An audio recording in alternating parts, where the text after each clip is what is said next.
నమస్తే ఫ్రెండ్స్, నేను మీ Chaya. Welcome back to Chaya vlog. ఈరోజు మనం ఈ వీడియోలో హెల్తీ అండ్ సూపర్ టేస్టీగా ఈ కజ్జికాయలు చేసే మెథడ్ని మీతో నేను షేర్ చేసుకోబోతున్నాను.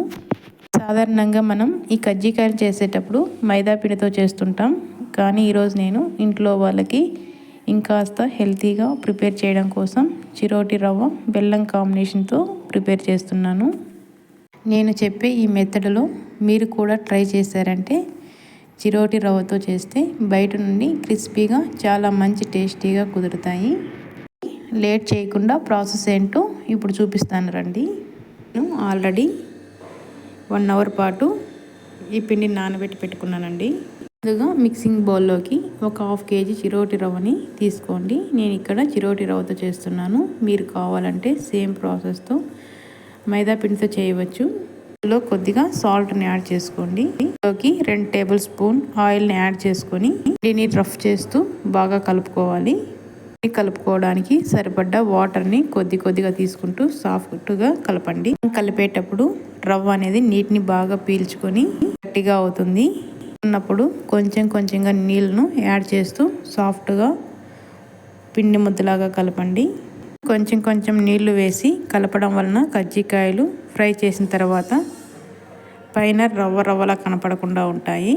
పిండిని సాఫ్ట్గా కలిపాక కొంచెం ఆయిల్ని పైన అప్లై చేయండి.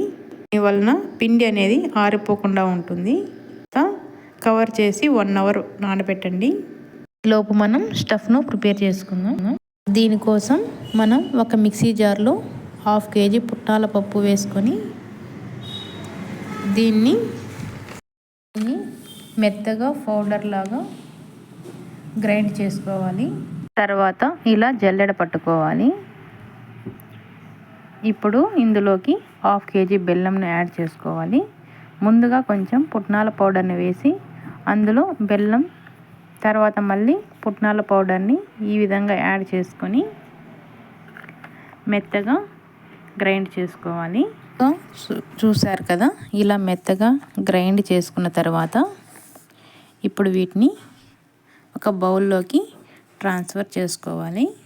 తర్వాత ఇందులోకి ఒక 6 ఎలచి మిక్సీ పట్టుకొని యాడ్ చేసుకోవాలి.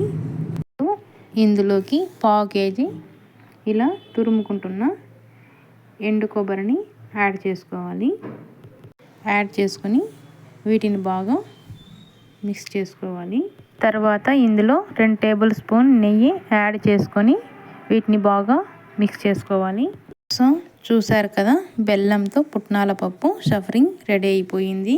అండ్ నెక్స్ట్ ముందుగా కలిపి పెట్టుకున్న పిండిని ఇంకొకసారి బాగా కలుపుకొని ఇలా చిన్న ఉండలుగా చేసి పక్కన పెట్టుకోవాలి. ఇప్పుడు ఒక ఉండ తీసుకొని కొద్దిగా పిండి చల్లుకుంటూ చిన్న పూరీలా చేసుకోవాలి.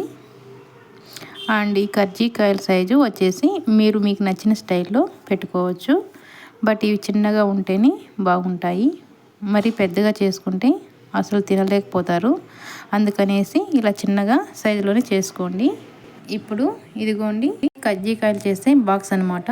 ఇది బయట షాప్లో ఎక్కడైనా దొరుకుతుంది.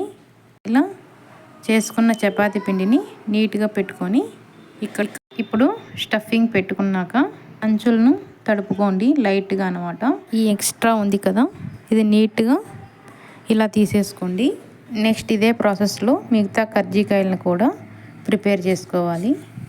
సో చూసారు కదా, ఇలా కజ్జికాయలను ప్రిపేర్ చేసుకొని ఒక ప్లేట్లో పెట్టుకోవాలి. అండ్ నెక్స్ట్ స్టవ్ మీద ప్యాన్ పెట్టి అందులో డీప్ ఫ్రైకి సరిపడ్డ ఆయిల్ వేయాలి. ఆయిల్ హీట్ అయిన తర్వాత ముందుగా ప్రిపేర్ చేసి పెట్టుకున్న కజ్జికాయల్ని నెమ్మదిగా ఇందులో వేసుకొని కొంచెం లైట్ కలర్ చేంజ్ అయ్యేంత వరకు ఫ్రై చేసుకోవాలి. అండ్ ఇలా మధ్యలో కలుపుకుంటూ ఫ్రై చేసుకోండి. లేదంటే ఒక సైడ్ మాడిపోయి ఒక సైడ్ పచ్చిగా ఉంటాయి. సో చూసారు కదా, ఇలా కలర్ చేంజ్ అయిపోయాయి, బాగా ఫ్రై అయిపోయాయి. వీటిని ఒక ప్లేట్లోకి తీసుకొని సర్వ్ చేసేయడమే. అండ్ ఇక్కడ చూసారు కదా, బెల్లం మరియు పుట్నాల పప్పు కజ్జికాయలు చూడడానికి కొంచెం కష్టంగానే ఉండొచ్చు, బట్ చేస్తే చాలా సింపుల్ అండ్ ఈజీ. అండ్ దీన్ని మీరు తప్పకుండా ట్రై చేసి ఎలా వచ్చిందో నాకు కామెంట్ చేయండి. ప్లస్ ఈ రెసిపీ ఎలా అనిపించిందో నాకు తప్పకుండా కామెంట్ చేయండి. ఈ వీడియో మీకు నచ్చిందని అనుకుంటున్నాను. ఈ వీడియో మీకు నచ్చినట్లయితే లైక్ చేయండి, షేర్ చేయండి మరియు సబ్స్క్రైబ్ చేయడం మాత్రం మర్చిపోవద్దు. పక్కనే ఉన్న బెల్ బటన్ని క్లిక్ చేస్తే నేను ఎప్పుడైనా కొత్త వీడియోస్ అప్లోడ్ చేసినప్పుడు మీకు నోటిఫికేషన్ అనేది అందుతుంది. And thanks for watching.